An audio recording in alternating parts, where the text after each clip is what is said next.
Hey guys, Kev here, and I have a overview to do for you of the CKF Tiger, the Custom Knife Factory Tiger. This is a Gavco design or collaboration with CKF. It's an interesting knife. This was loaned in to me by my buddy Joe, the Knife Whisperer, aka the Knife Licker, guys. If you haven't heard of him, check out his channel. He's a funny dude. We joke around a lot. He's a good guy. He puts out interesting content that I really enjoy because it's different than anybody else. And he's just a great dude to chat with and talk to.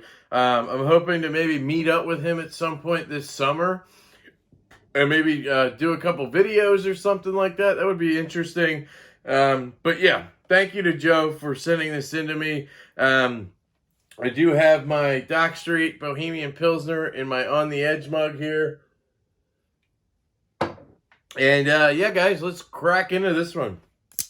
Custom Knife Factory Tiger. So aesthetically, this one's interesting, guys. Gavco has some crazy ass designs, and I gotta say, I love his aesthetics. It doesn't necessarily mean I want to buy every one, but I really appreciate the look of this knife. He just has cool designs, and as art pieces, they're cool. Even functionally, they can be really cool. But you have this ridiculous tanto, I'm going to call it, 2 points, tanto. But it does have some harpoon aspects to it. You have a double poon spoon, guys. We have a poon spoon here, a poon spoon here. Technically, maybe even a third all the way up here, but I'm not going to go that far. Yeah, it's a tanto, it's a clip point, it's a harpoon, it's a trailing point, it's whatever you want it to be, guys. It's just a modified blade, right? This is going to be M390, at least I'm 90% sure. Yep, M390 steel right there. This is number 173 of, I believe, like 500 maybe? Maybe it was less, I don't know. I don't have the packaging for this, so I don't have the card to tell me. This one's in an interesting purple ano with this blurple clip, which I think is stunning, guys. I actually really love this color combo. Yeah, I actually think this knife is absolutely sexy as fuck. I love it. I really do. I love the look of it, I should say. But yeah, so crazy blade here, right? And you have is that a hollow?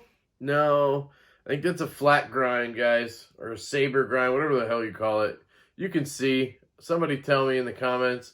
And then you have this handle, right? Normally this is something I don't like, where it's thicker here than it is all the way at the end, like it thins out as it goes down. And the reason I don't like that is because I feel like when I hold a knife like that, somebody could just pull this right out of my hand because I don't have any meat back here to lock me in. But this knife specifically has enough going on here that I feel locked into it. It doesn't actually feel that much thinner down here. Maybe because I'm not really holding it down here, right? I'm holding it up here. But that's just something I've noticed. It just has a very interesting aesthetic to the whole thing. Gavco, here's his maker's mark right there, and the CKF logo. Gavco names all of his knives after sharks: tiger shark, great white, mako, thresher. Those are a few of his models. I love that. I think that's super cool. So yeah, aesthetically, I'm a big fan. You see this clip here? It's not deep carry, and you have a lot of that little thin tail sticking out. I am not a fan of that for sure.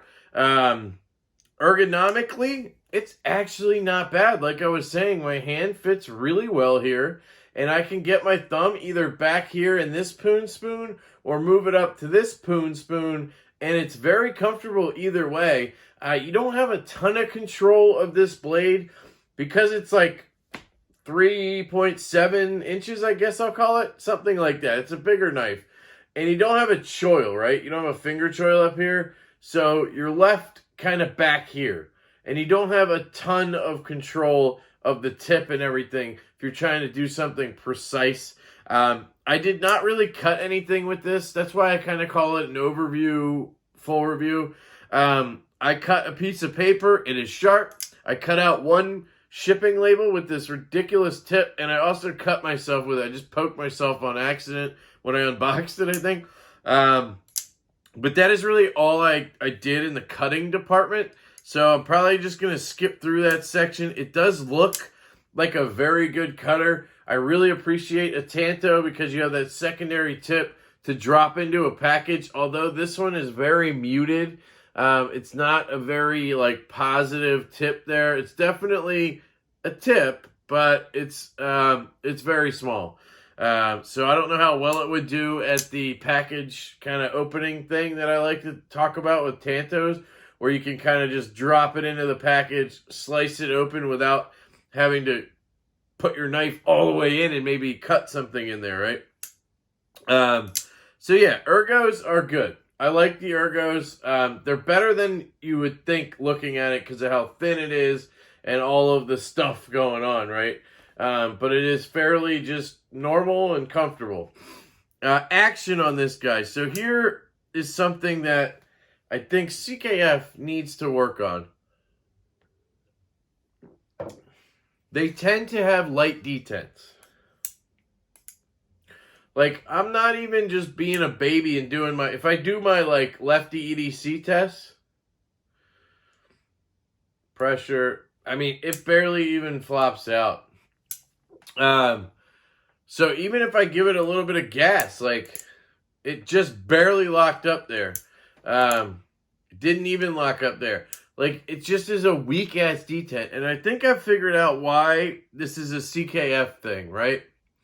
The only two knives that I have had from CKF that I felt confident in the detent are the Evo 2.0. Specifically, this exact example, I feel confident in that detent. It is not too light, but it is still light.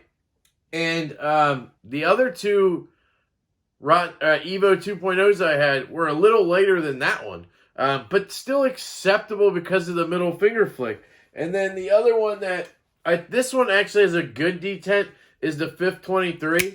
I think that detent is very, very well done actually on this one. You'll see here.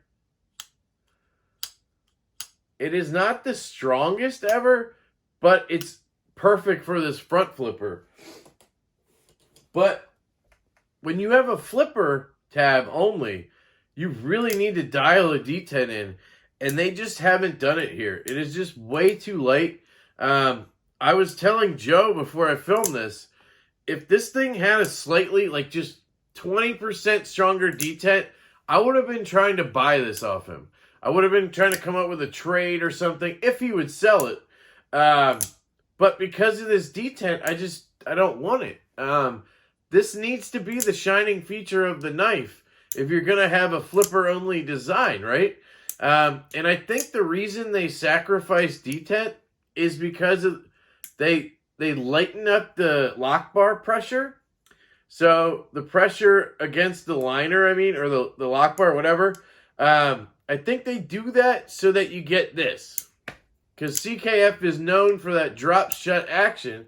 And I think lightening the lock bar pressure gives you that. But it sacrifices detent. That's my theory on it. So action on the flip, if you give it the gas that's required, it is pretty good. It's tactile. You can feel the detent break and then snap open. That part is really nice. It's just that the detent is too light. And then on the close, obviously, it is a guillotine. Really, really sweet on the close there, guys. It is perfectly centered. Dead nuts. Excuse me. So action is meh. It's meh. If you love a drop shut action and you don't mind just hammering that flipper every time, then this is cool. I'm sure plenty of people don't care. A lot of people like lighter detents. They'd rather have that than it be stronger because you can always make it a little stronger. It's really hard to make it lighter, I guess. I don't know. So anyway, that is action, guys. The sounds.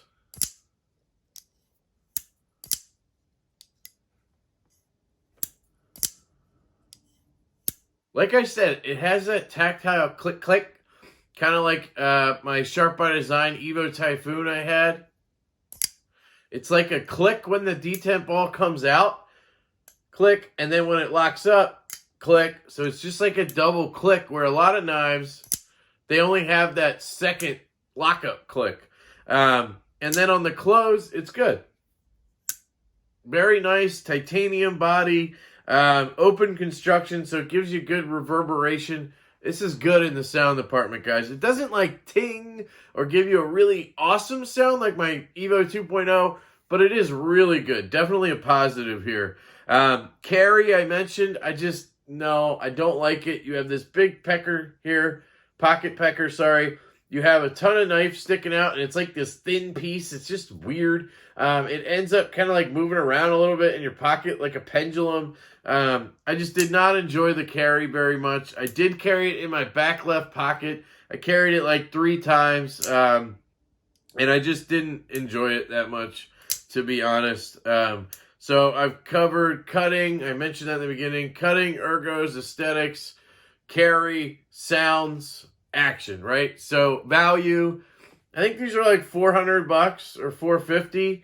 It's a CKF, so it's Russian made. I've heard they get their parts from Riyadh and assemble them in Russia. Whatever. There's a cost that comes with a custom knife factory knife, and that is usually like $500-600. This one's a little less than that. M390 titanium build, Gavco design. I think that price is on par with Custom Knife Factory. Even good for Custom Knife Factory, right? Is it good overall for what you get? The build quality is really good, guys. I will say that. I really like that. I love this pivot, by the way. It looks like a golf ball. Just really interesting. I love that tactile click-clack, but the detent being lacking and the carry being a little meh. You know, I don't know. There's definitely no value here, right? But it's not like an abominable price. Like, it's fine, you know? Would I pay it if I love this knife? Yeah, I would pay that price. That's fine. Recommendations. So, you know, this one's just the detent, guys. I can't recommend it personally. If you don't care about the light detents and you don't care about the carry, sure. But that, I mean, now I'm just saying if, right? I cannot recommend this knife to anyone, really. If you love Gavco designs and all that stuff, and it's like an art piece for you or a safe queen or something, yeah, it's great. I mean, it looks sexy as hell. I just think it was a missed opportunity here. They could have really killed it if they maybe changed the clip up a little bit or the positioning and just fix that detent. This thing would be in my collection, I think it would be. I would be trying to actively get it from Joe right now. But those things, sadly, are not the case, right? Also, you could have added maybe a hole for deployment right here.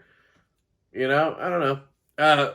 Leftability, guys. This one I had no problems with being left-handed. I don't know if it's, see, now I'm on the lock bar, but I never naturally did that. You know, maybe the light detent helps with that because I'm not putting any more really pressure on it. But the way my hand is landing, it's working every time. And right-handed, obviously, it's fine. So leftability, I'll give this a 5. It's not, you know, the best knife for a lefty ever, and it doesn't have a lefty clip option, but it works fine. For a flipper-only design, carried in my back left pocket, and I'm good to go. So yeah, guys, that is the Gavco Custom Knife Factory Tiger. And again, this is on loan from my good buddy Joe, the Knife Whisperer, a.k.a. the Knife Licker. Really appreciate it, Joe. He's a good buddy at this point. And yeah, I really appreciate you guys listening to me rant and rave as usual. I love you all, and I hope you have a fantastic day. I will catch you later.